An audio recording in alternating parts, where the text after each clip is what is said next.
Hello दोस्तों। कैसे हो आप लोग? आई थिंक सब बढ़िया और मज़े में होंगे।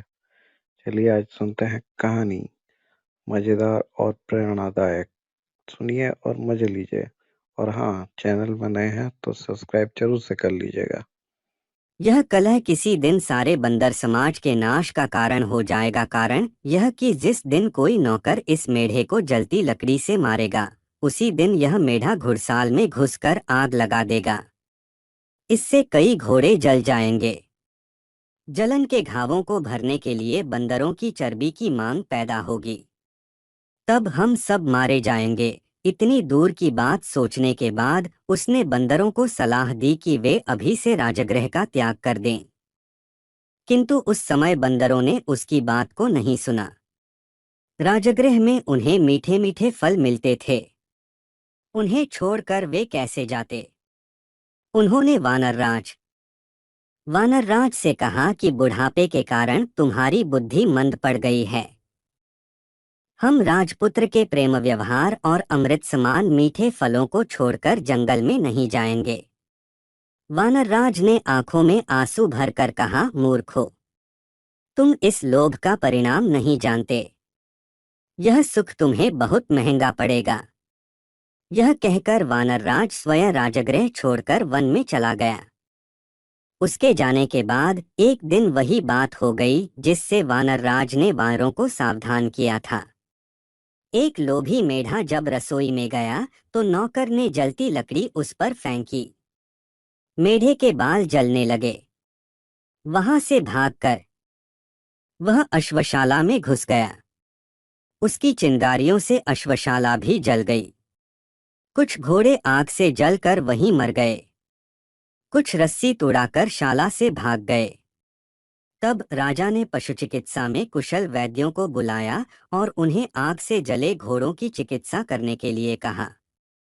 वैद्यों ने आयुर्वेद शास्त्र देखकर सलाह दी कि जले घावों पर बंदरों की चर्बी की मरहम बनाकर लगाई जाए।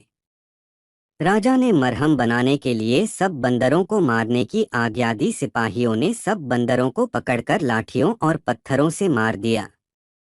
वानरराज को जब अपने वंशक्षय का समाचार मिला तो वह बहुत दुखी हुआ।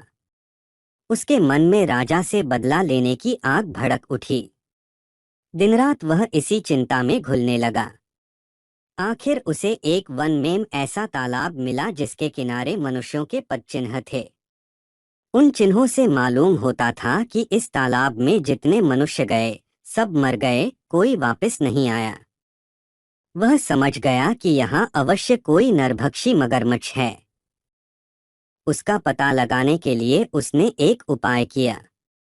कमल नाल लेकर उसका एक सिरा उसने तालाब में डाला और दूसरे सिरे को मुख में लगाकर पानी पीना शुरू कर दिया।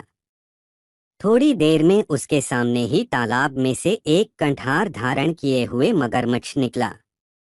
उसने कहा, इस तालाब में पानी पीने के लिए आकर कोई वापस नहीं गया।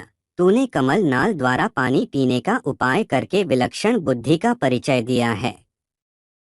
मैं तेरी प्रतिभा पर प्रसन्न हूँ। तू जो वर मांगेगा मैं दूंगा। कोई सा एक वर मांग ले, वानरराज ने पूछा। मगरराज, तुम्हारी भक्षण शक्ति कितनी है?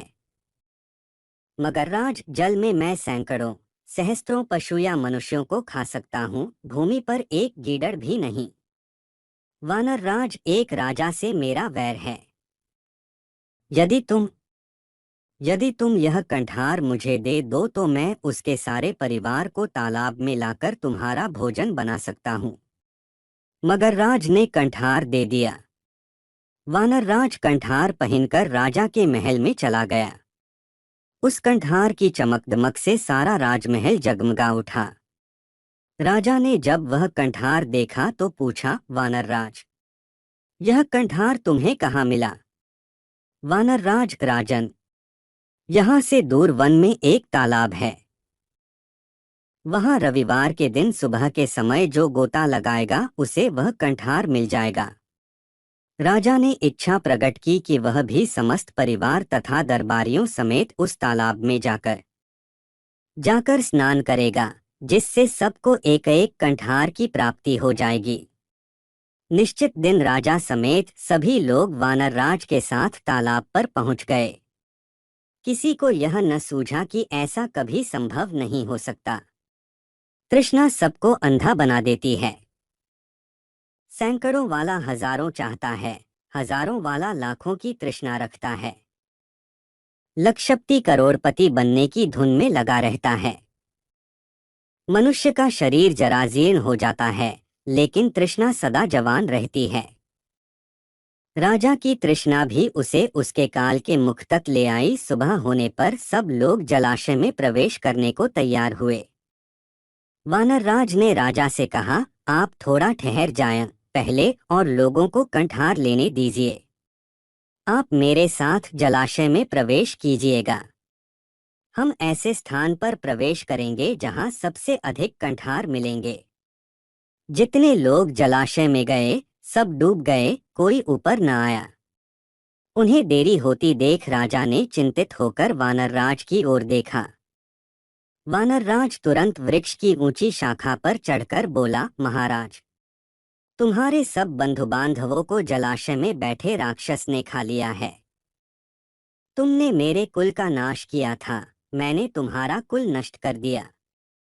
मुझे बदला लेना था, ले लिया। जाओ, राजमहल को वापस चले जाओ।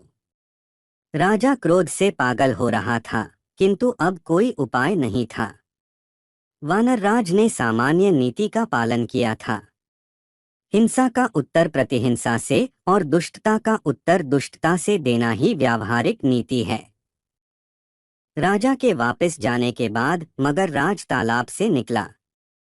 उसने वानरराज की बुद्धिमत्ता की बहुत प्रशंसा की। कहानी अच्छी लगी तो लाइक, शेयर और सब्सक्राइब जरूर से कर ले हमारे प्यारे दोस्तों, और कहानियां देखते रहिए और मजे लेते रहिए। चलिए मिलते हैं फिर और एक मजेदार नई कहानी के साथ।